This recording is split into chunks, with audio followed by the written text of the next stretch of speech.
Sí, sin duda, bueno, Alcalá va a tener un momento de prosperidad en la Edad Media muy notable.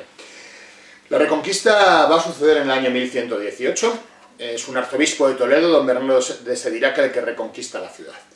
La ciudad había sido diócesis durante toda la Edad Media, había tenido su propio obispo y tenemos actas de obispos a lo largo de toda la Edad Media, quizá en los últimos años antes de la Reconquista falte el obispo. Es cierto que en el 1099 el Papa va a suprimir la diócesis de Toledo, la diócesis de Alcalá, y la va a agregar a la de Toledo, disculpe. En el año 1099 el Papa suprime la diócesis de Alcalá, y el hecho de que la reconquiste un arzobispo de Toledo va a suponer que además de, desde este momento, o inmediatamente después, porque no va a ser en la Reconquista, va a ser el siguiente rey el que haga la donación, se done a los arzobispos de Toledo. A partir de este momento, los arzobispos de Toledo no solamente van a ser los señores espirituales de la ciudad, sino también los señores temporales de la ciudad, el señor feudal de la ciudad. Los arzobispos inician una actividad inmediata que es la recuperación del emplazamiento de la ciudad en el valle, junto al templo de los Santos Niños, junto a la recuperación del culto. Y entonces se otorgan fueros. El fuero viejo de Alcalá lo firma el arzobispo Raimundo, don Raimundo Sauvetat. Este fuero viejo es el que va, son las ordenanzas que van a permitir la vida urbana, ¿no? Y además otorga unos privilegios para que la gente pueda venir a sentarse a vivir en la ciudad. Por lo tanto, vamos a tener una convivencia durante varios siglos de la Edad Media de dos emplazamientos con población. Un emplazamiento en lo alto del cerro, que denominamos Alcalá la Vieja, y un emplazamiento en el valle que llamamos el Burgo de Santiuste, o Santiuste, o Alcalá de Santiuste, que son los nombres con los que se le denomina. Este burgo va a tener el templo de los Santos Niños, e inmediatamente después, ya en época del arzobispo Jiménez de Rada, vamos a contar con unas casas fuertes arzobispales. Estas casas fuertes arzobispales se van a ir convirtiendo de forma paulatina desde el año 1209 aproximadamente en palacio. Jiménez de Rada hace dos cosas importantes. Funda el palacio arzobispal, organiza estas casas arzobispales, mejor dicho, y además, que quizá ya existían, pero que les da un aspecto más fuerte, y además empieza a amurallar la ciudad, o amuralla la ciudad. El hecho de que tú amuralles la ciudad significa una ventaja competitiva respecto al espacio del cerro, porque si tú tienes que subir todos los días a una montaña para estar protegido, porque estás detrás de unas murallas, y de repente te hacen unas murallas en un llano, pues estás protegido en un llano, no tienes que subir. Y esto marcó el principio del fin del emplazamiento urbano de la fortaleza. Quiero decir, los arrabales empiezan a despoblarse en el momento que la población no se siente insegura en el valle, y la población se traslada paulatinamente al valle.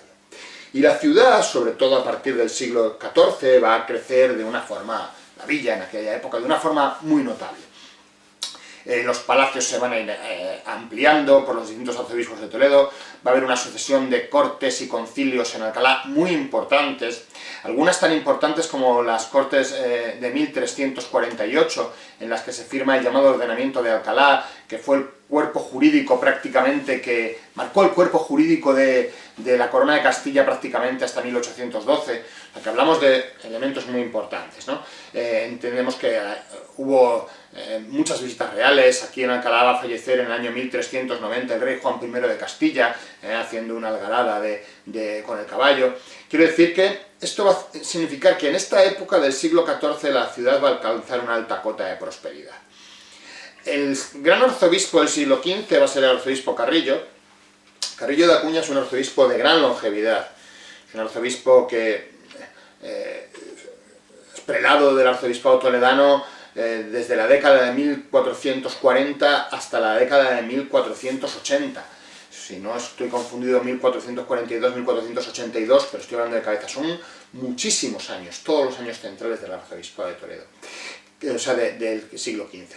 El arzobispo de Toledo, Carrillo de Acuña, fue uno de los grandes muñidores del ascenso a la corona de Reina Isabel la Católica, ¿no? De hecho, es Carrillo el que falsifica la bula papal para que se casen los reyes. El matrimonio de los reyes lo oficia el abad de San Justo, no lo oficia Carrillo, pero lo oficia el abad de San Justo en matrimonio secreto. Por lo tanto, Carrillo va a ser un gran arzobispo de Toledo.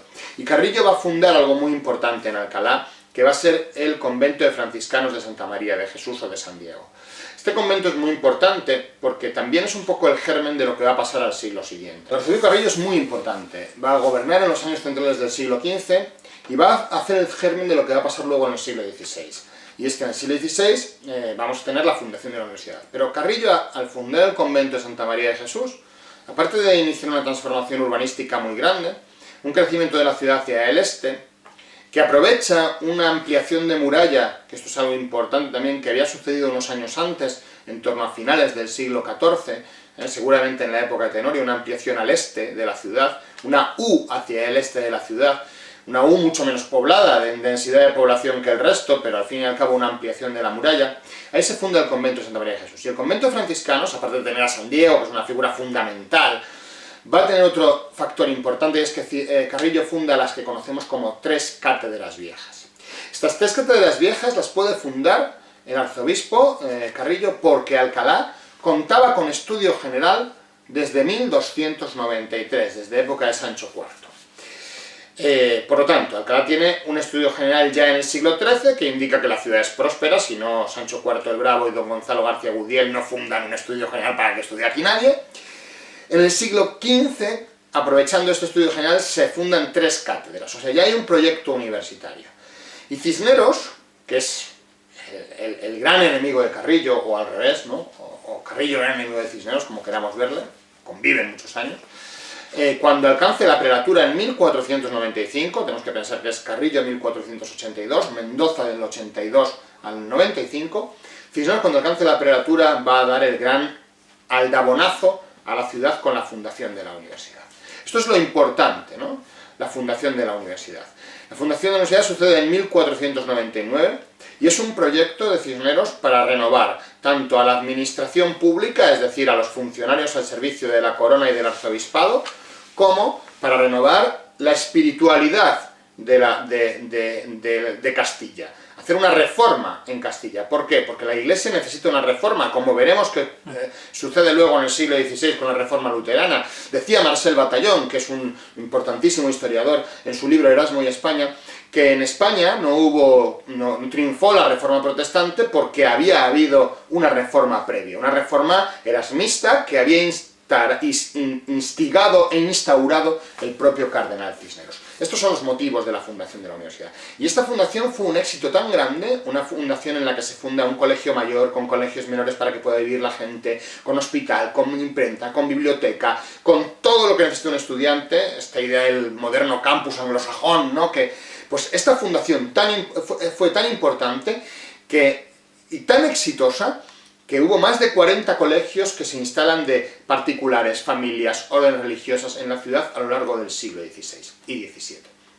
Esta instalación masiva de colegios va a marcar un modelo, que es lo que conocemos como primer modelo de ciudad universitaria de la Edad Moderna, planificada como tal, que, atención, y este es el salto, va a reconocer la UNESCO en 1998.